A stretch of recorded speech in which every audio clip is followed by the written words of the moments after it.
Dzikoli lomvetsa chisoni kwambiri, koma sizachilendo chifukwa izizi ndi agreement. So pakadzakhala agreement imakhala kuti ndi agreement. Agreement imene inapangidwa apa ndi yakuti tidzaonetsetsa kuti iweyo zakukulandira ndipo iwe udzaonetsetse kuti chipani chako chasongonekera. As much as ife timanena kuti DPP mwina inali mu shock chifukwa adayipanga ngati ayipanga ataki, ndi mmene madzadzidzimuka kuti anayankhumwa ndi leader of opposition wasankha ndani, adasankha kungokhala chete nkono ndipo kuti ndi member laso wathu it's fine tizikhalani naye adzigwira ntchito. Komano aini ake wanadaba kuona kuti zimene zimenera kuchitika ngati leader of opposition akondwanira nkhumwa sakuchita, akupanga opposite. Ndiye chipani chidatsata malamulo ndikusankha wina, koma chifukwa agreement is an agreement ndipo vuta kuti Dr. Lazarus Makafe Chakwera alole kuti nankhumwa asakhale leader of opposition. That's why deliberately analephera kwatchula Mai Mere na Vicha kukhala leader of opposition kwapanga recognize mu nyumba ya malamulo. Koma nkhani ya ndale politics mdziko, it's not about ma politicians, it's about ma CSOs, amipingo, mafumu ndi nzika inowaka dziko. Lero anthu amene ajawo they are captured, adagwiridwa pakamwa powapatsa zinthu zimene iwo anthuwo amazisowa sangayankhule. Tili ndi Episcopal Conference of Malawi kuli mabishop, tili ndi APAC, tili ndi masinoda atatu, Livingstonia, Nkoma ndi Blantyre. Tili ndi mabungwe osiyanasiyana adzipembedzo zosiyanasiyana kuphatikizapo Muslim Association of Malawi. Koma you can see kuti osewa ali chete sakuyankhulapo. But these are the same people amene adzibwera kwa Khristu awo, kwa Asilamu awo kuti mudzipereka mu nyumba ya Yehova kuti mudzikhala chakudya. Akuiwala kuti source yakuti munthu akhale kuti zake ziyende either business or ntchito ndi kuti mdziko mundale zikhale kuti zikuyenda bwino. Anthu ambiri tikuyang'ana Mai Gotani Hara kuti Mai Gotani Hara ndi amene akusongoneza nyumba ya malamulo. No, Gotani Hara akugwiritsidwa ntchito chifukwa nyumba ya malamulo iwo ngati Deputy Secretary wa chipani cha Malawi Congress Party, what do you expect? Aina kugwiritsidwa ntchito ndikupanga distract nyumba yonse kusakaza chilichonse chimene chikufunika. That's why akatenga aphungu apolisi kudza pa gate pa main entrance ya parliament kwatsekera aphungu opanga malamulo nyumba. What kind of the country is this? And what kind of government is this that we have today? Koma look, mafumu alipe, amipingo alipe, ma CSOs alidu, akuti they are trying to finish up the opposition party kuti akhale muoka. Koma izi zimene zikupangikazi atsogolera amene mukulandira ndalama za wanthu kuchokera ku chipani cha Malawi Congress Party. Tsiku lina ndithu ma consequences ake mudzawaona. It will be you. If it's not you, your children, it's not the children, their children. Chifukwa cha chimo limene inuyo mukupanga date ya lero. Palibe amapanga chimo pasi pano chimo losampeza. N'chifukwa chake wina oyimba adayimba kuti tidzakumana pa mtengo wakachere, koma ngati sinu ndiye kuti inuyo mudzakhala mwapita koma ana wanu. Ngati si ana anu, zidzukulu zanu. Ukampangira nzako lero chabwino, don't expect kuti akupangiranso chabwino yewu cha iyayi. Koma mwina winanso adzapangira mwana wanu kapena chidzukulu chanu. Chifukwa cha ntchito yabwino imene ambuye awo kapena abambo awo adagwira nthawi ina. Mukapita m'buku la Samueli muona mmene Davidi adamusamalirira mwana wa Jonathan. Aliponso wina mbanja amu akuti iye alipo. Nakantenga nyamata uja olumala nakhala pafupi ndi mfumu Davide. Chifukwa chani?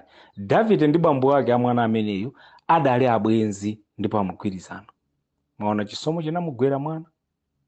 Lero mukusangalala, you are trying to distract, to bring problems into other people's business. Kuti business ya dziko isayende simply because zolinga zanu zikwaniritsidwe. We know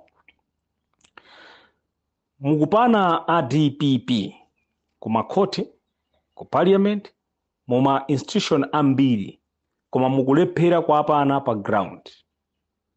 Because you know kuti pa ground these guys are strong. And the followers of DPP are so many. So mukuyesetsa chifukwa mukhoza kuona kuti anzanu akaenda akamapanga zawo, they call it blue convoy. They are not sharing any cent.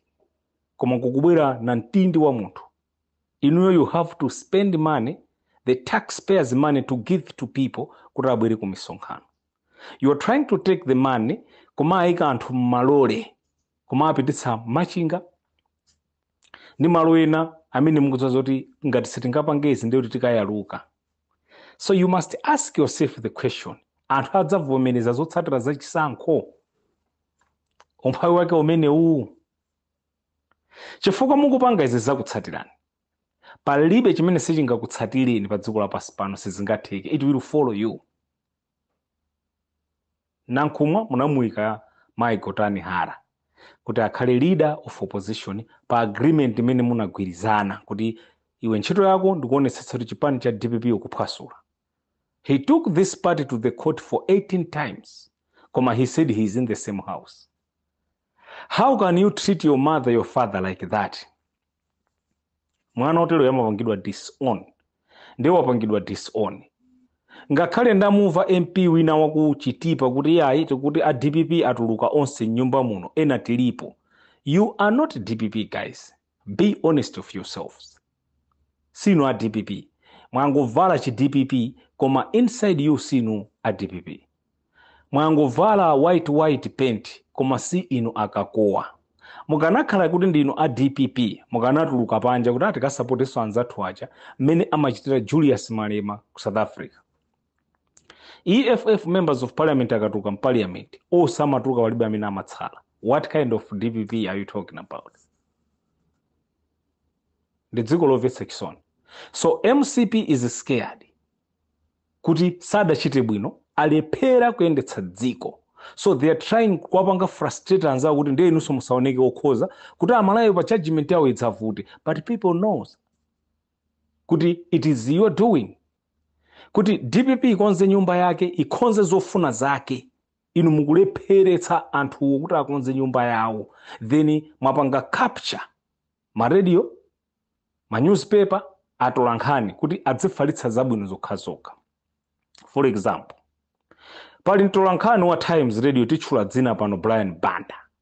And mwinanso a Brian Banda, it's a high time mwina kusiya ku Times Radio nkupanga zina zochita. Olo kuthekera kulipo find sponsors mwina mtsegule radio station yanu, TV yanu, it can happen. Zimachitika zimezozo anthu alipo amene angakuthandizireni kuti titsegule ntchito zathu tifenso tilembe anthu antchito. Munanchotsa pa hot current. But he was there munthawi ya DPP. Bwanji sankanchotsa DPP. Munanchotsa ku program ya kwa Gwanji. You tried kumamusuntha kumuchotsa pa program ya kulinji. lero zikuveka kuti mukumpatsa 2 days kuti adziulutsa Times Talk simply because mukufuna kuti adziyankhula zofuna za inuyo osati zofuna za wanthu, because amene amayimba atu mafoni aja ndi anthu. Zimene mukudana nazo inu kuziva ndi zimene zili pa ground, ndi zimene niyo mungamamve whether one likes it or not. Palibe chilichonse chimene chingasinthe kuposa zimene anthu akuyankhula, whether munchotse Brian Banda pa ma programs ndi mubweretsepo ena. Ino at times ndikuwuzeni radio timadziwa zokuti ili chakubanja la Kamuzu, pamene popo no doubt about that. Koma excuse me, you should know kuti malonda ambiri kuti mupange, kapena radio yanu kuti anthu adzipanga follow up, kapena TV yanu kuti dzipezeke kuti number one amene amapangitsa kuti radio imene dzipangidwa follow up ndi Brian Banda. Do you know why? Brian Banda ali ndi special gift, mphatso ina yake yokuti ma journalist m'Malawi muja palibe ali nayo pa radio ina iliyonse. It's a special gift, it's a talent. Ndi chaulere chake chimene Mulungu anampatsa munthu sangachitenge, whether you block him or you don't block him, whether he resigns or you fire him. Koma it's something that awanda msisha kaya abawana chunga kaya ena chamumati kaya ndindani, they cannot match him. Palibe ntolankhana amene anga match ndi Brian Banda Malawi. Chifukwa chani? Ndi mphatso, sikufuna kwake iyayi, koma Mulungu anampatsa kuthekera kukhala pamene popo. So if you try this at times, mudziona kuti malonda anu mudzipanga masiku amene achawo Monday ndi Tuesday, kapena ndi Saturday pakakhala Times exclusive. Chifukwa MCP akukuwuzani zochita and you are doing it. I'm glad kuti this radio is going to finish soon. Chifukwa mukaiona Zodiac, most of the people they don't follow Zodiac nowadays. Chifukwa kuti it's captured. MBC ndi anthu anasira tukumvera, si mudzapite pa tsamba la MBC zimene anthu amalemba. Chifukwa dziko limapanga capture each and every department including ma churches ndi mizikiti yomwe mwagwiragwira. Dziko silingayende. Chifukwa chake lero dzikoli lakanika. Koma Mulungu ndi wabwino. Mulungutu akafuna kuchotsa boma nthawi zina sayendera voti, amakhala ndi njira zake. Ndete nsiyeso Mulungu yemweyo kuti achite monga yeyo Mulungu mtsogolo muno. Mulungu akadzafuna kupulumutsa ana a Israeli, amapulumutsa ana a Israeli mu njira imene Mulungu yakufuna kuti ana a Israeliwa apulumuke. I thank you.